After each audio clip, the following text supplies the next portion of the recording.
Assalamualaikum warahmatullahi wabarakatuh.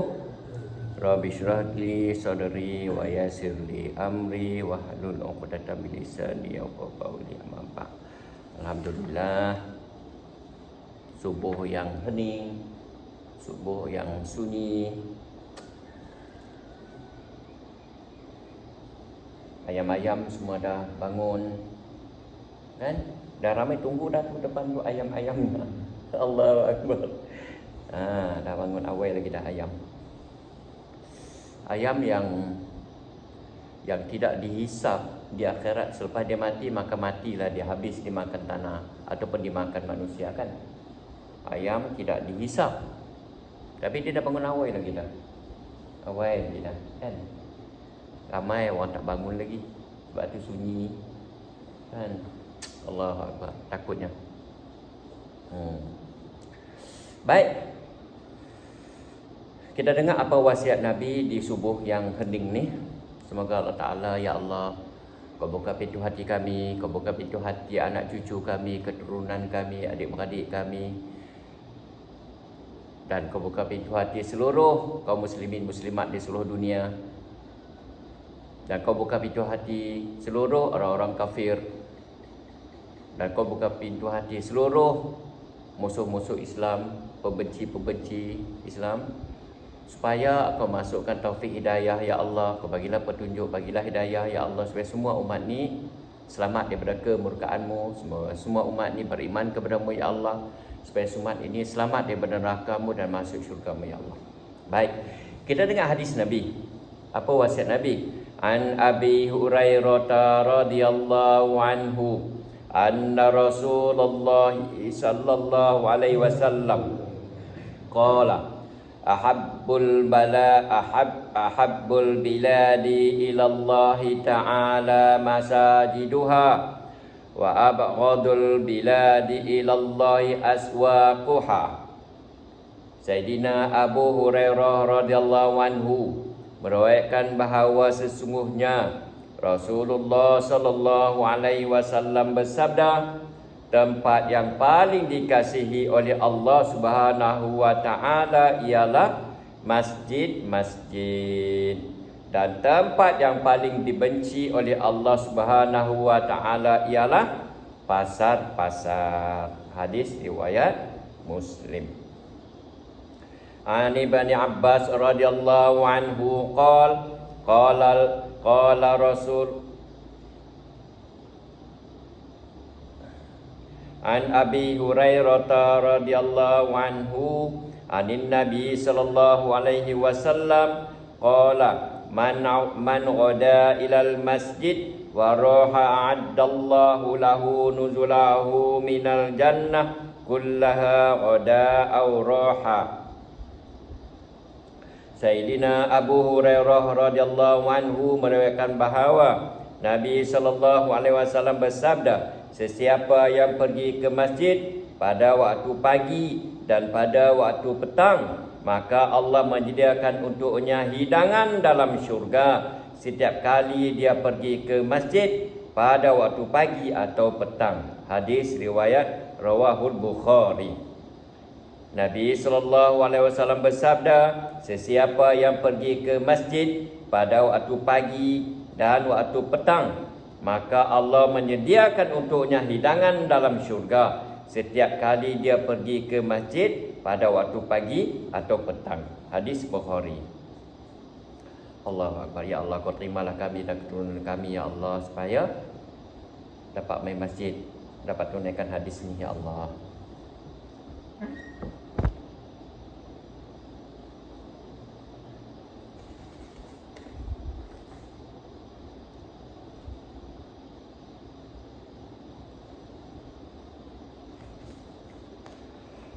Allahu Akbar. Semoga Allah Subhanahu wa taala bagi kita hidayah, petunjuk, taufik hidayah, dapat amal sampaikan, insya-Allah.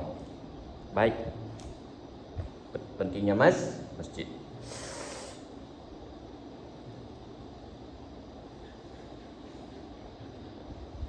Ada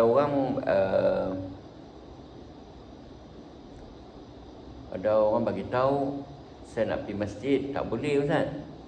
Pasal saya kerja.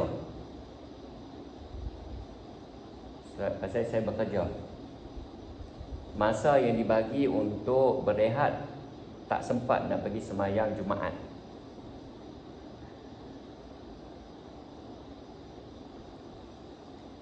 Jadi saya sangat kesianlah apabila kita buat alasan kita sibuk bekerja sampai kita tak boleh jaga sembahyang waktu berjemaah di masjid dan tidak boleh sembahyang Jumaat.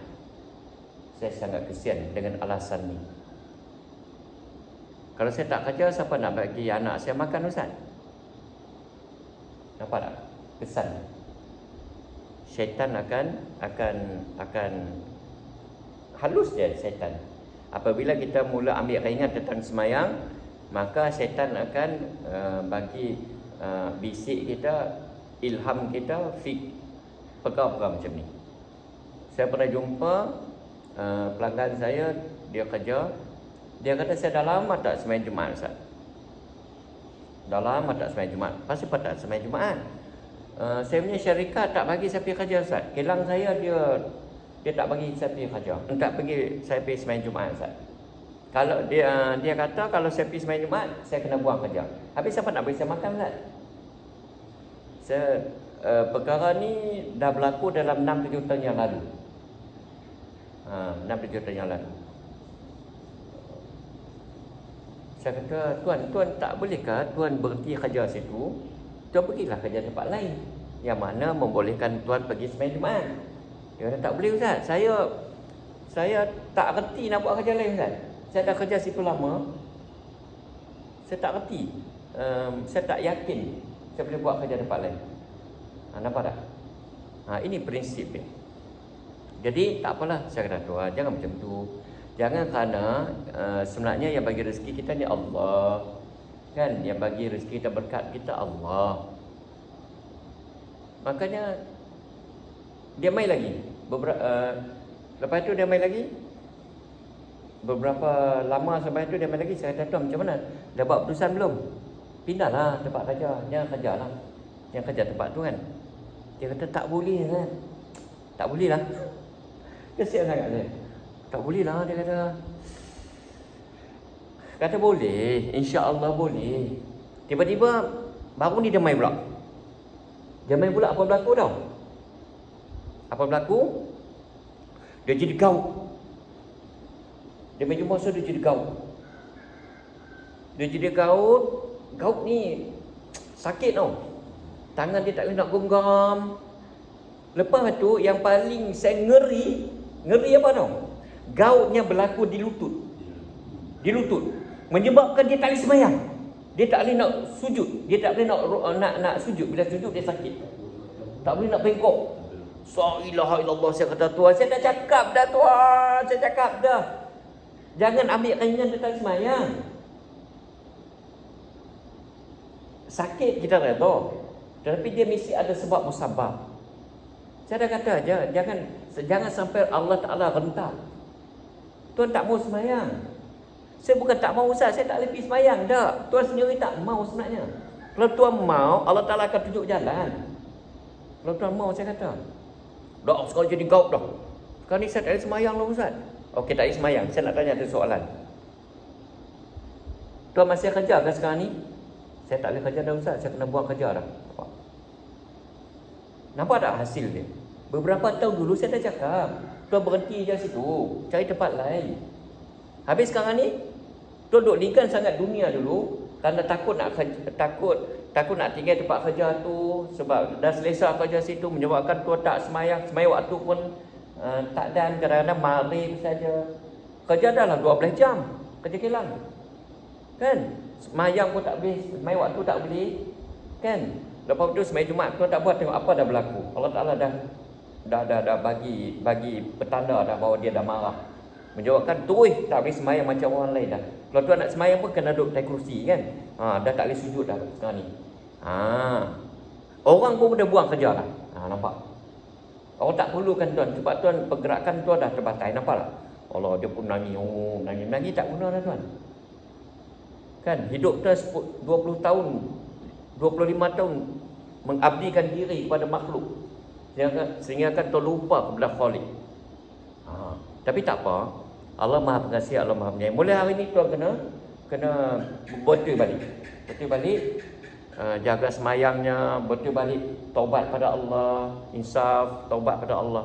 Bila dah jadi macam tu, nak kerja pun tak boleh. Orang pun senang-senang je buang. Saya sangat sedih. Jadi atas perkara ni,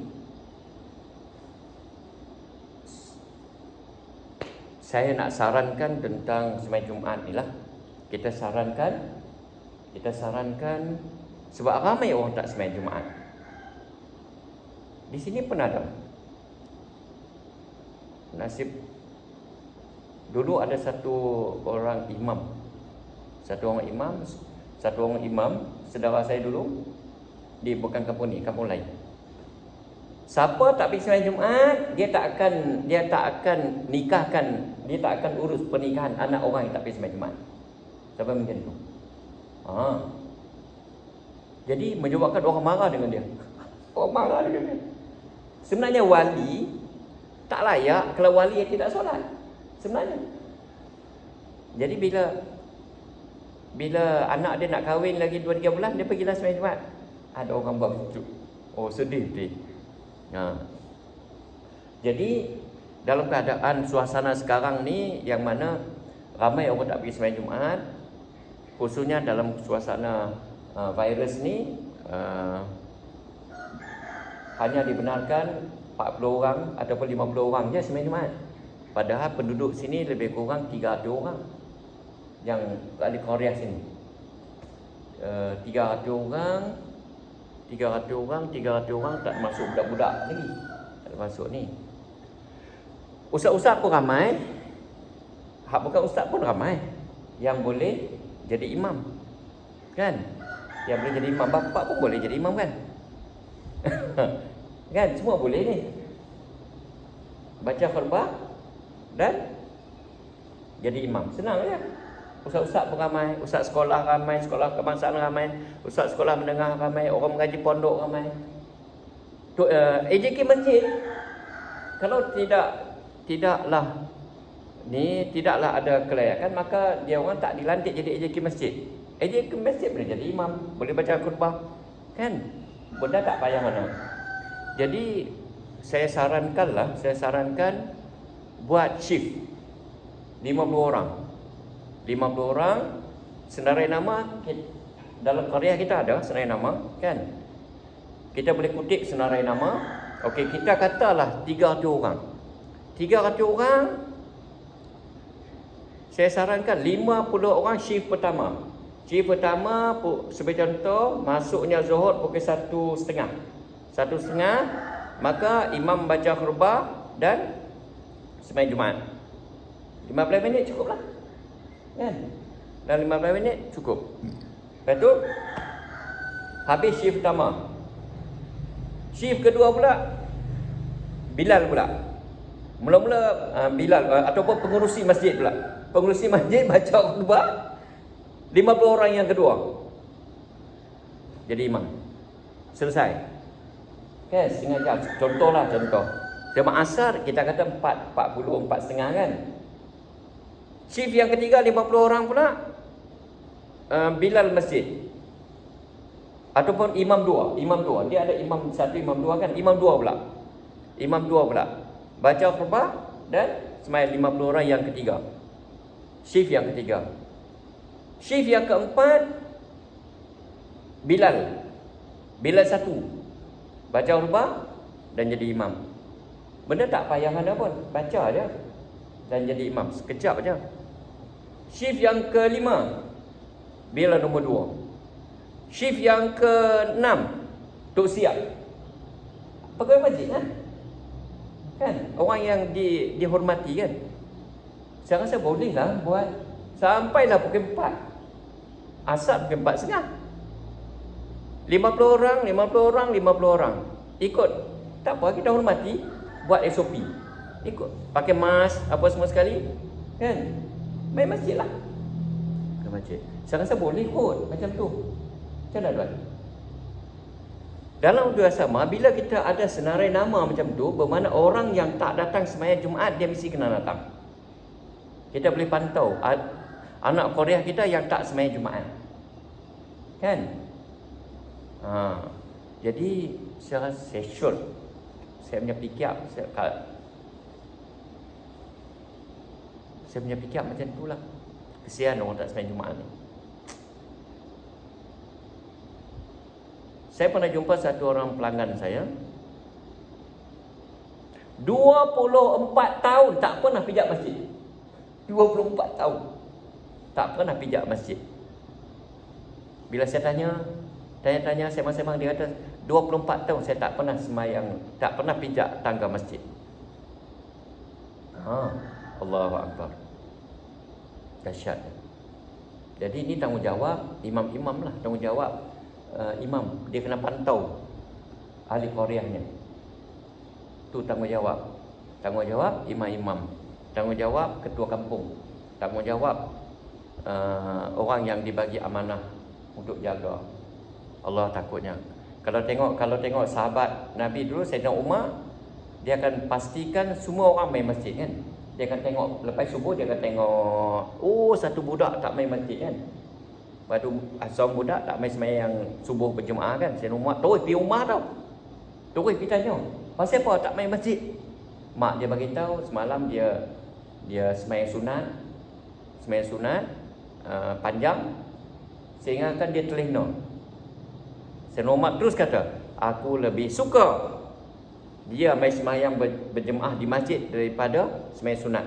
Maka di situ yang hadis yang Nabi kata, barang siapa sembahyang Isya berjemaah, maka dia dapat pahala separuh malam. Barang siapa sembahyang subuh berjemaah, dia akan dapat pahala ibadat sepanjang malam, kan?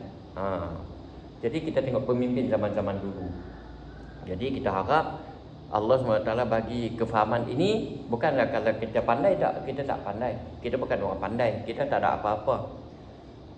Semoga Allah Ta'ala bagi apa yang kita fikir ni, bagi juga kepada orang-orang yang tanggungjawab atas agama ni, ataupun orang yang bertanggungjawab atas perkara ni, untuk ada rasa bimbang atas perkara ni.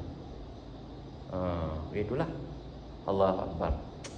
Sebenarnya ini ada ujian daripada Allah. Saya yakin sakit pening daripada Allah, susah senang daripada Allah. Jadi penyakit pun daripada Allah, kan? Bila kita ambil mudah tentang solat, maka syaitan akan berseronok lah. Syaitan akan berseronok. Kita pun tak faham yang berlaku ni, tapi rahib orang-orang, salah seorang orang yang bijak pandai agama Yahudi kata, apabila orang Islam pergi sembahyang di masjid, sebagaimana apabila orang Islam pergi sembahyang subuh di masjid sebagaimana mereka pergi sembahyang Jumaat ramai, macam mana sembahyang Jumaat, maka kebatilan, maka Yahudi akan musnah. Satu lagi pandangan orang alim kata, apabila masjid sunyi daripada riuh rendah suara anak-anak, maka tunggulah musibah akan turun pada tempat tu. Apabila riuh rendah, budak-budak, kanak-kanak tiada di masjid, maka tunggulah musibah akan turun di tempat tu. Satu. Yang kedua, katanya orang alim-alim, apabila satu-satu kampung tidak ada azan, jangan ambil anak dara kampung itu buat isteri. Sampai betul sekali kesan masjid. Jangan ambil anak dara kampung tu. Kerana apa? Pasti keras hati. Kata ulama yang alim-alim.